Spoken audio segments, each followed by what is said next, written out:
நேயர்களுக்கு வணக்கங்கள்.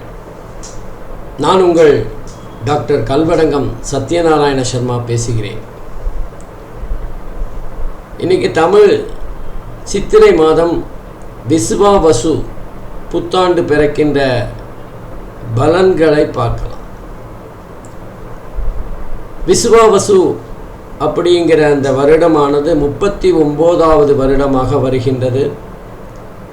பங்குனி மாதம் 30ஆம் தேதி நடு இரவுக்கு பிறகு அதிகாலை, அதாவது சித்திரை மாதம் பிறக்கின்ற வேளையில் மணி 2:22 திங்கட்கிழமை பிறக்கின்றது. சுவாதி நட்சத்திரம், பிரதமை திதி. அதே நேரத்தில் வஜ்ரம் யோகத்திலும் கௌலவம் கரணத்திலும் இந்த புத்தாண்டு விசுவாவசு ஆண்டு பிறக்கின்றது. சுவாதி நட்சத்திரத்தில் பிறக்கின்ற காரணத்தினால் இந்த வருடம் பல வகைகளில் பிரம்மாண்டங்களை சந்திக்கப் போகின்றது.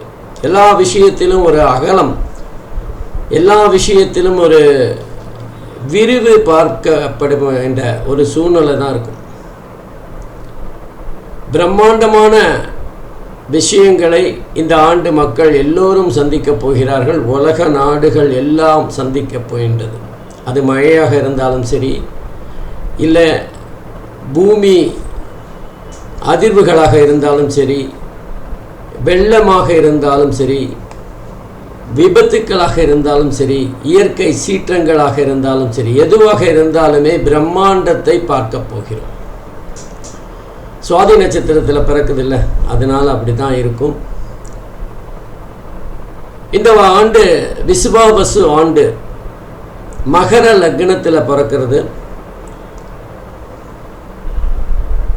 சனி பகவான் 2வது வீட்டில், நேத்திரஸ்தானம் என்று சொல்லப்படுகின்ற 2வது வீடு, அதாவது வாக்கிய பஞ்சாங்கத்தின்படி, திருக்கணித பஞ்சாங்கத்தின்படி 3வது வீட்டிலும் இருந்து பலாபலன்களை தரப்போகிறார். அதே மாதிரி குரு பகவானை பார்த்தா மகர லக்னத்துக்கு 6வது வீட்டில் ருணருத்ர ரோகஸ்தானம் என்று சொல்லப்படுகின்ற இடத்தில் மே மாதம் சஞ்சாரம் செய்ய போகிறார். ஏப்ரல் மாதம், அந்த சித்திரை மாதம் பிறக்கின்ற வேளையில் 4வது வீட்டில் தான் குரு பகவான் இருக்க போகிறார். அதே மாதிரி மகர லக்னத்திற்கு 3வது வீட்டில் ராகு பகவானும், மே மாதத்திற்கு பிறகு 2வது வீட்டிற்கு குடும்பஸ்தானத்துக்கு ராகு பகவான் வரப்போகிறார். அதே போல மகர லக்னத்திற்கு 9வது வீட்டில் சஞ்சாரம் செய்து கொண்டிருந்த கேது பகவான் மே மாதத்திற்கு பிறகு 8வது வீட்டில் அஷ்டமஸ்தானத்தில் சஞ்சாரம் செய்ய போகிறார்.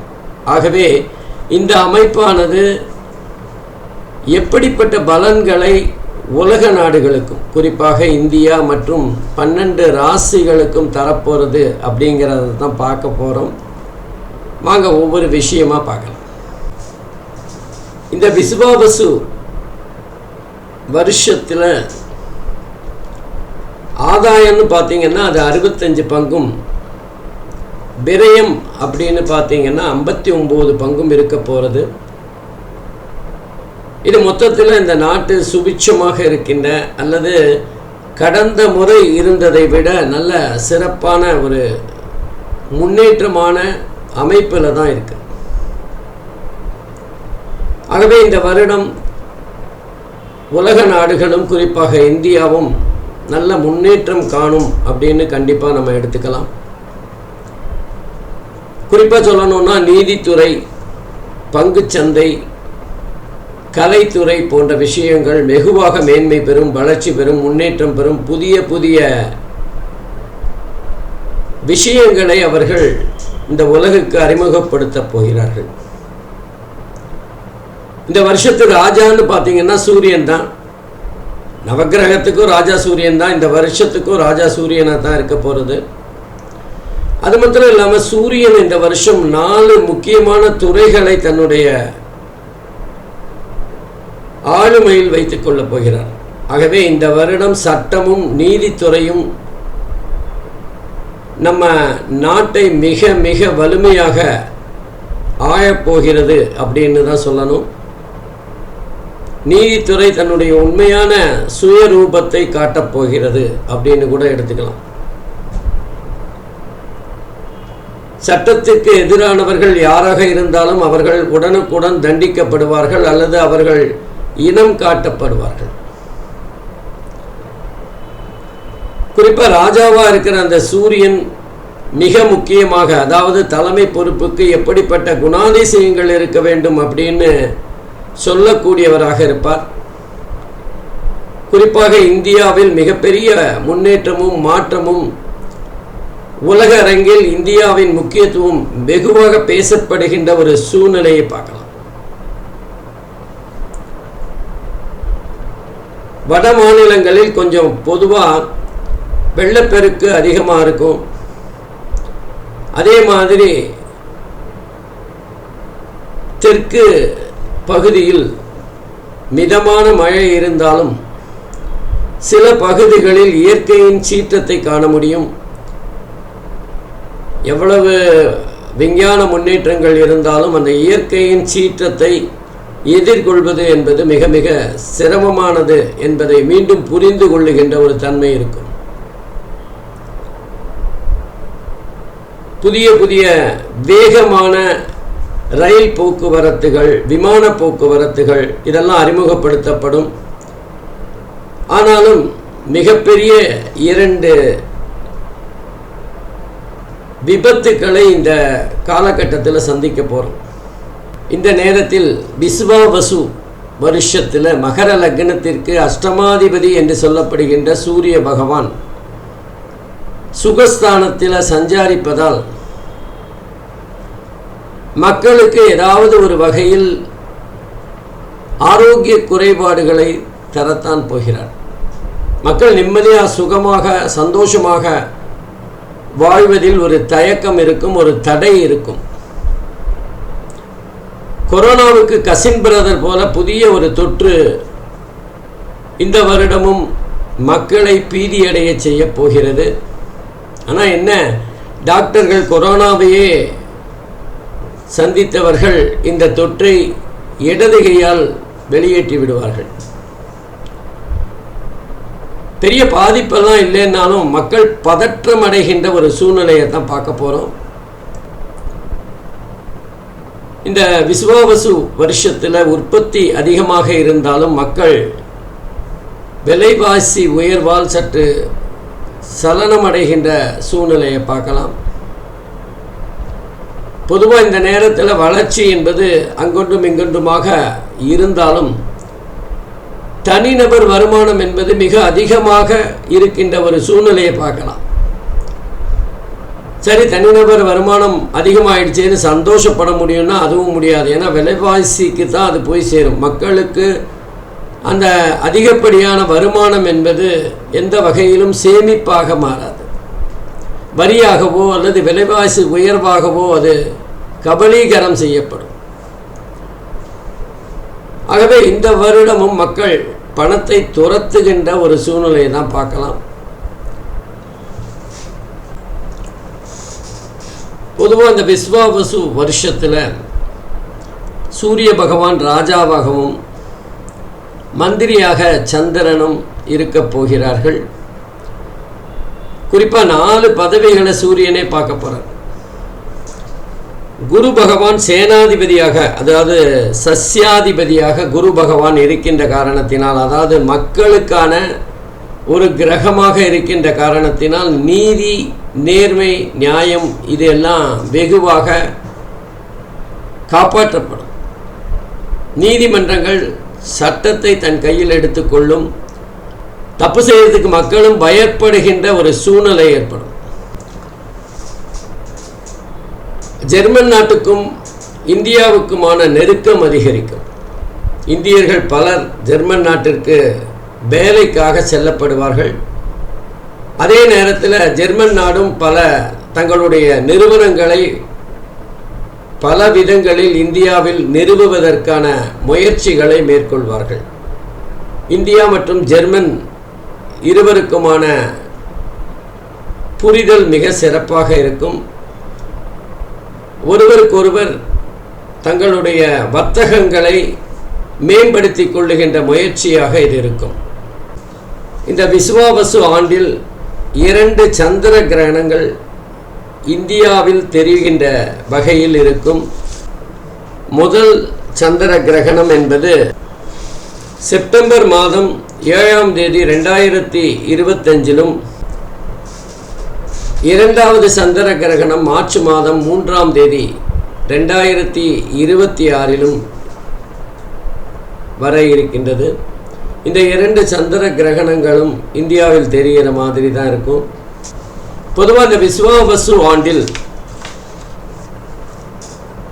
மத்திய மாநில அரசு புதிய வரி சலுகைகளை மக்களுக்காக தரும்.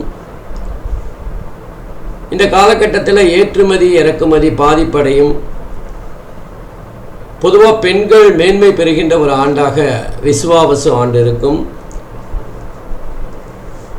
சில புதிய விளையாட்டுகளில் இந்தியா சாதனை புரிகின்ற தன்மையை பார்க்கலாம். உலக நாடுகளில் முதன்மை பெறுகின்ற தன்மையும் இருக்கும். மழை, ஏராளமான மழை இருக்கும். கடந்த ஆண்டை விட 2 மடங்கு அதிகமாக மழை பெய்கின்ற ஒரு விஷயத்தை பார்க்கலாம். அளவுக்கு மிஞ்சினால் அமிர்தமும் நஞ்சுன்னு சொல்லுவாங்களே, அந்த மாதிரி அதிகப்படியான மழை பெய்தாலும் அதில் பாதிக்கு மேல் சமுத்திரத்தில் கலக்கின்ற காரணத்தினால் மக்கள் அதன் மூலமாக பயனடைவது என்பது குறைவாகத்தான் இருக்கும். மது, போதை வஸ்துக்கள் பெரிய அளவில் பிரச்சனை தருகின்ற ஆண்டாக இருக்கும்.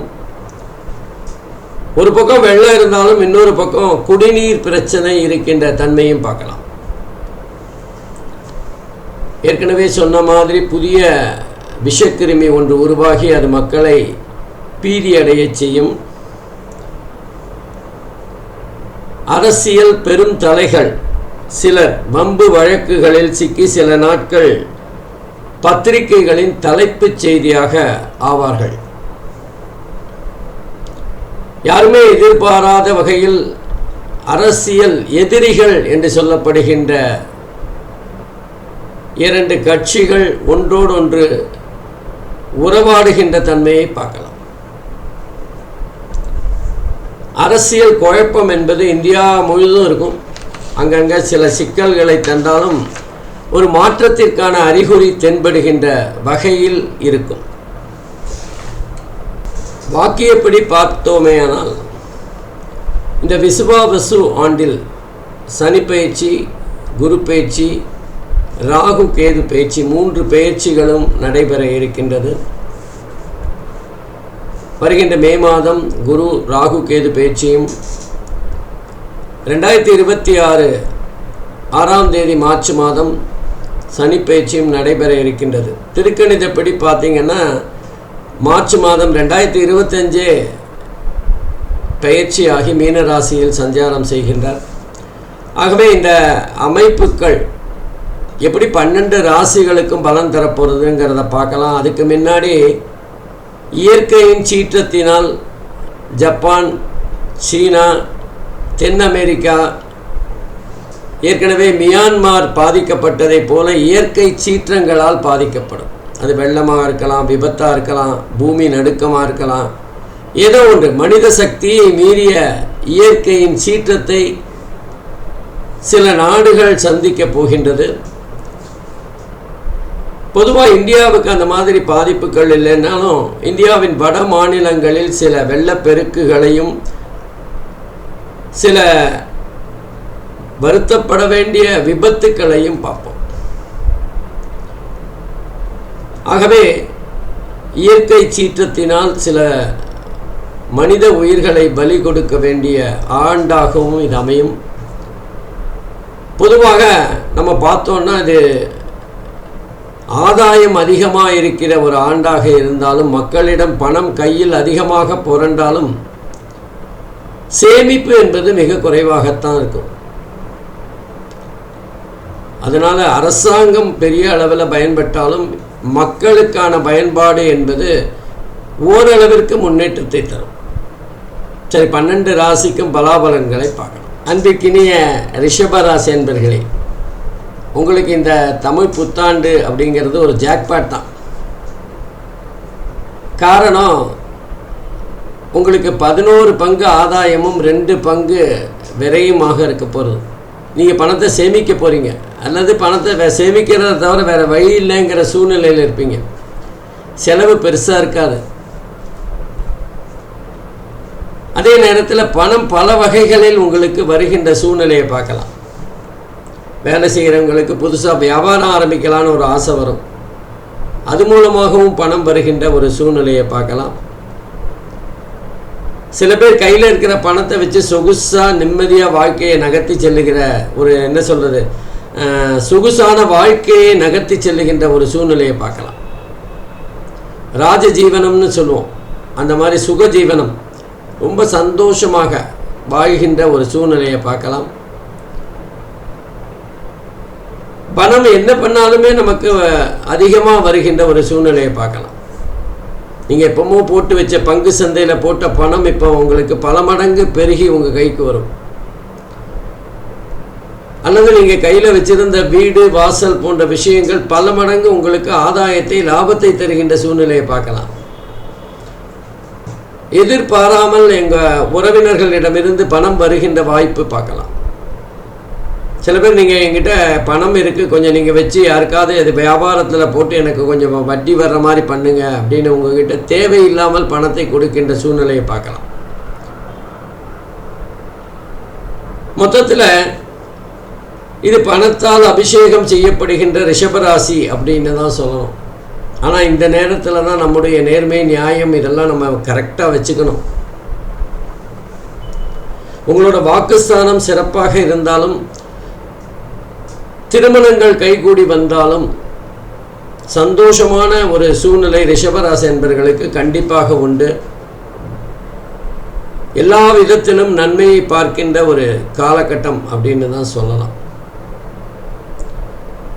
ஆனால் இந்த நேரத்தில் ஆன்மீகத்தில் அதிக ஈடுபாடு காட்டுறது சிறப்பாக இருக்கும்.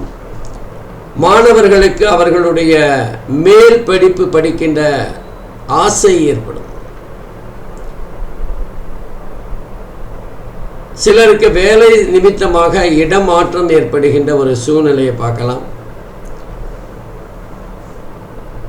இந்த காலகட்டத்தில் சில பேர் எதிர்பாராத பதவி உயர்வோ அல்லது இடமாற்றமோ ஊதிய உயர்வோ கிடைக்கின்ற ஒரு சூழ்நிலையும் ஏற்படும். வேலையில் ஒரு நல்ல வளர்ச்சி காணப்படும்.